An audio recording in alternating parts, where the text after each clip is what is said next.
आश्रम के जो पुजारी हमारे विमल सिंह जी, इनका बहुत धन्यवाद आश्रम को दिए गए, बहुत ही सार्वजनिक जगह। बंधुओं, समाज का जो पेड़ है उसकी जड़ों को सींचने की जरूरत है। मुख्य बात पर आप ध्यान केंद्रित कर लो कि जड़ों को सींचोगे तो आपका तना भी पेड़ के जो डालियां, टहनियां और पत्ते, फल, फूल, ये सारे अच्छे। तो मूल चीज पर यदि हम काम करेंगे तो 101% रिजल्ट आएंगे और समाज हमारा खड़ा हो जाएगा। जहां गड़बड़ हो रही है ना, वो जड़ों में चल रही है और जड़ों को सींचना है। और जड़ें हैं उनके अंदर हमारे इतनी ज़्यादा दीमक लग चुकी है कि पेड़ जिंदा कैसे रहेगा, इसके ऊपर हर परिवार के अंदर ये बातें चल रही है कि ये समाज कैसे बचे, क्या होगा इस समाज का। हर आदमी सोच रहा है। तो हमें इन जड़ों पे काम करना है। जड़ों के अंदर क्या क्या चीज़ें आ गई, कौन सी अब अपने को दवाइयाँ लगानी है और किस प्रकार से इस दीमक को ख़त्म करना है, उस चीज़ पे हमें काम करना है। अब समाज के अंदर कुरीतियाँ भी है, कुरिवाज भी है, कुप्रथाएं भी है। इसके साथ में मतलब हमने जिन चीज़ों को छोटी छोटी बना रखी थी उनको बहुत बड़ा रूप दे दिया। बजट था 10,000 का और उसको 1 लाख का कर दिया। 1 लाख का बजट को हमने 10 लाख का कर दिया और 10 लाख के बजट को हमने डायरेक्ट 30 लाख या 50 लाख के ले गए। अब कमाई तो घट रही है और हमारा जो बजट है जहाँ खर्च करने वाला वो बढ़ रहा है। अब वापस उसको किस दायरे में हम लेके आए कि हम अपने दायरे के अंदर वो काम कर सकें। दूसरा ये कि जब तक आप त्याग की भावना नहीं रखोगे अपने अंदर कि मैं मेरे सगे को लूटूंगा नहीं, 1 रुपया नहीं लूटूंगा, बेटे वाला खुद ये कहे कि नहीं मुझे तो त्याग करना है, समाज तब खड़ा हो। यदि कहीं कोई आदमी हमारा स्वर्गवासी हो जाता है तो आप कोशिश ये करो कि कम से कम बजट के अंदर ये काम, रीतियां चले, प्रथाएं चले। मेन चीज क्या है कि हमने क्या किया कि होड़ा होड़ी इस चक्कर के अंदर उन्होंने किया हम भी करेंगे, उन्होंने किया हम भी करेंगे और डोडा पोस्ट वाला बहुत ज्यादा हो गया, मृत्यु भोज का बहुत ज्यादा फैल गया। अब इनको वापस बंद करने के लिए हम खुद उदाहरण पेश करें। स्वयं सुधार के ऊपर पूरा का पूरा काम है। जैसे गोपाल सिंह जी ने, माता जी गुजरे, इन्होंने अपने घर से बंद कर दिया, उदाहरण पेश कर दिया। समाज के लिए एक प्रेरणा स्रोत बन गए, अनुकरणीय काम किया साहब। और हर आदमी उदाहरण क्यों दे रहा है?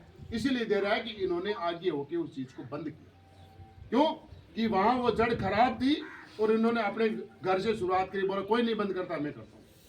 और उन पैसों को अच्छी जगह लगाया। जैसे सुरेंद्र सिंह जी तेना के भाई फौज में है और इन्होंने कहा हम नहीं लेंगे, तो पूरे के पूरे समाज में एक संदेश गया कि एक सर्विस वाला लड़का और उनके घर वाले दहेज नहीं ले रहे हैं, टीका नहीं ले रहे हैं, तो सबके ये डायरेक्ट संदेश गया। तो स्वयं सुधार के ऊपर पूरा का पूरा काम है।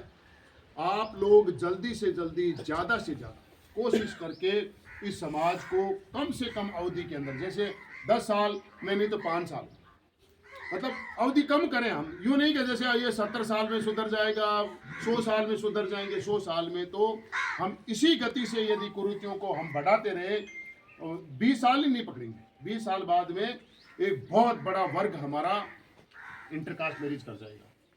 क्यों कर जाएगा? क्योंकि हम उन जड़ों पे काम नहीं कर रहे।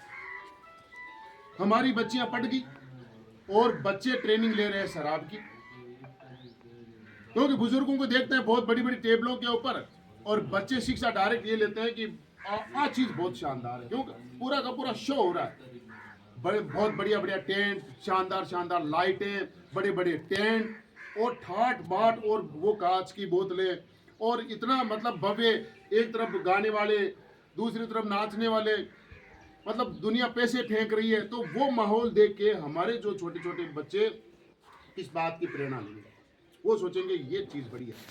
तो वो बच्चे जब धीरे धीरे सीखने लगते हैं, 25 साल की उम्र में एक राजपूत बच्चे की जिंदगी खराब करेगा वो लड़का। क्यों कि शादी तो आप जैसे तैसे उसकी कर दोगे, मगर वो कमाएगा नहीं, दारूडिया बन जाएगा और आने वाले समय के अंदर एक राजपूत परिवार खत्म हो, या उसकी शादी नहीं होगी, कमारा रहेगा, कहेगा ये शराब पीता है, और हमारा एक राजपूत बच्चा इस संसार में आया हुआ यूं का यूं व्यर्थ चला जाएगा। यदि वो महापुरुष बनता, यदि कोई समाज सुधारक बनता, यदि वो नेता बनता, कोई अच्छी राजनीति करता, तो आप समझ सकते हो ना कि वो समाज को कितना फायदा पहुंचाता। तो हमारा एक एक व्यक्ति इम्पोर्टेंट है, मतलब हर व्यक्ति जो पैदा हुआ है वो इम्पोर्टेंट। इसके साथ ही मैं एक छोटी सी बात और यहाँ बता दूं कि गर्भवती महिलाएं, उनकी तरफ ध्यान किसी का भी नहीं जा रहा है, और आप लोग उसके ऊपर काम करो, कोई संगठन काम नहीं कर रहा है। हमने एक पार्ट चुन लिया है इसका भी कि हम इनके लिए भी काम करेंगे। गर्भवती महिलाओं के आप पौष्टिक भोजन का ध्यान रखो, उनको फल फ्रूट अच्छा भोजन मिले, उनको काजू किशमिश बादाम मिले। बारात के अंदर जो नमकीन के अंदर आप 5 किलो से 20 किलो तक जो नमकीन में बादाम डालते हो वो मत डालो। आपके परिवार में जो गर्भवती महिला है उसको आप 5 किलो 10 किलो बादाम रखो वहां पे, कहा 9 महीने के लिए, कि ये मेरी बहू ये खाएगी। बच्चा मतलब ऐसा बलिष्ठ पैदा होगा और इतना सुंदर पैदा होगा और दिमाग से बहुत तेज होगा। बादाम क्यों खाते हैं? फिर बादाम इसलिए तो खाते हैं कि भाई मतलब बच्चे के दिमाग बने। तो दिमाग तो तब बनेगा ना जब हम गर्भ काल के अंदर भोजन ही अच्छा नहीं खाया, तो पैदा आप समझ सकते हो। मान लो किसी पेड़ को हो, चाहे फसल हो, चाहे कोई भी, उसको